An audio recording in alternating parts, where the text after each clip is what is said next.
Hello दोस्तों। हम आज अपने साथ कुछ ऐसे क्वेश्चन लेकर आए हैं जो हर एग्ज़ाम में एक आध क्वेश्चन ज़रूर इससे फंसते हैं। तो हम क्वेश्चन के साथ साथ आंसर का भी बहुत अच्छे तरीके से हमने उसको डिस्क्राइब किया है ताकि आप लोगों को पूरी अच्छे तरीके से समझ में आ जाए। तो चलते हैं अपने क्वेश्चन की तरफ। और हाँ दोस्तों, आंसर के साथ हमने ये भी बताया है कि ऐसा क्यों होता है।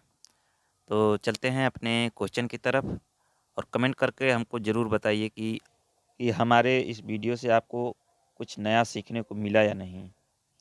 तो हमारा आज का क्वेश्चन है, किसी पिंड को पृथ्वी से 11.2 किलोमीटर प्रति सेकंड के वेग से फेंका जाए तो क्या होगा।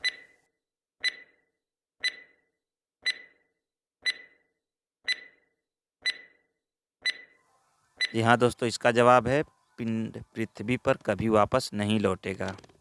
और ऐसा क्यों होगा ये भी हम आपको बताते हैं। चूँकि ये पृथ्वी का पलायन वेग होता है 11.2 किलोमीटर प्रति सेकंड। अगर इस गति से हम किसी पिंड को फेंकेंगे तो हमारा जो पिंड है वो पृथ्वी के गुरुत्वाकर्षण बल से ऊपर चला जाएगा, इसलिए हमारा पिंड वापस कभी नहीं आएगा। हमारा अगला क्वेश्चन है, भू स्थिर उपग्रह की पृथ्वी से ऊंचाई कितनी होती है।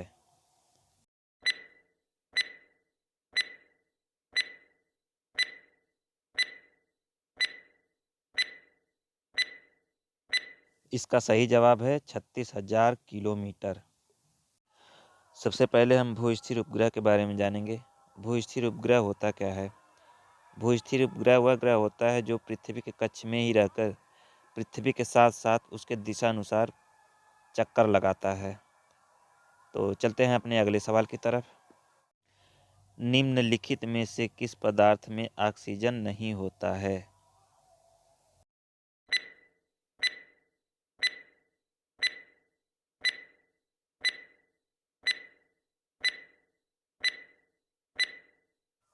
इसका करेक्ट आंसर है मिट्टी का तेल। हमारा अगला सवाल है, लेंस की क्षमता का मात्रक क्या है।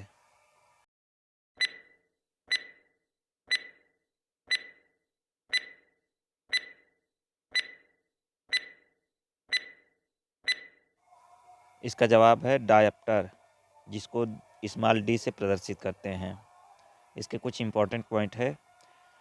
लेंस प्रकाशीय शक्ति का मात्रक होता है और यह उत्तल लेंस के लिए धनात्मक होता है और अवतल लेंस के लिए ऋणात्मक होता है। चलते हैं अपने अगले सवाल की तरफ। हमारा अगला सवाल है, लेजर किस सिद्धांत पर कार्य करता है।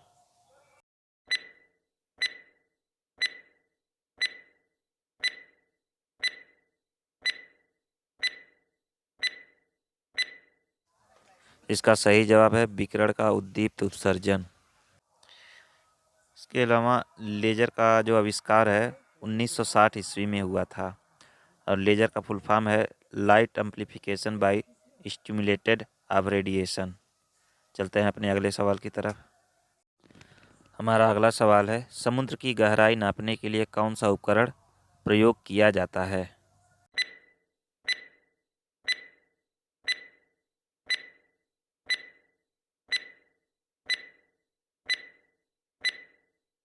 इसका सही जवाब है फैदोमीटर। चलते हैं अपने अगले सवाल की तरफ।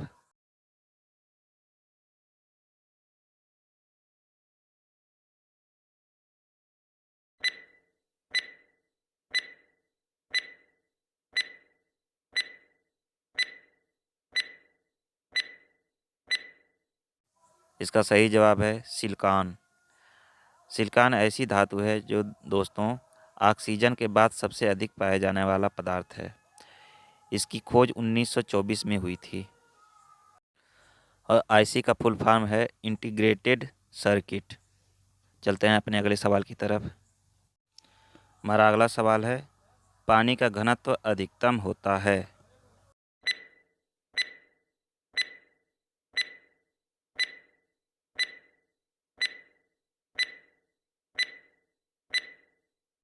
इसका सही जवाब है 4 अंश सेल्सियस लगभग।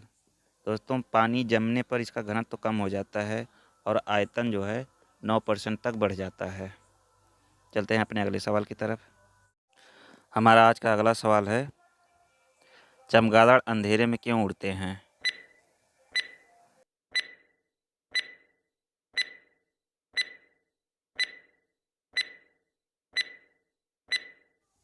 इसका सही जवाब है इंफ्रासोनिक तरंगों के कारण। इंफ्रासोनिक तरंगें वो तरंगें होती है जो 20 हर्ट्ज से नीचे की आवृत्ति वाली ध्वनि तरंगें होती हैं, जो इंसानों के कानों तक सुनाई नहीं देती हैं। चमगादड़ अपने मुख से और नाक से ध्वनि तरंगें उत्पन्न करती हैं, जो भेजती हैं किसी वस्तु से टकराकर उनके कानों तक वापस आ जाती है। इसी कारण वह अंधेरे में उड़ सकती हैं। चलते हैं अपने अगले सवाल की तरफ। हमारा आज का आखिरी सवाल है, पर्यावरण का अध्ययन जीव विज्ञान की किस शाखा के अंतर्गत आता है?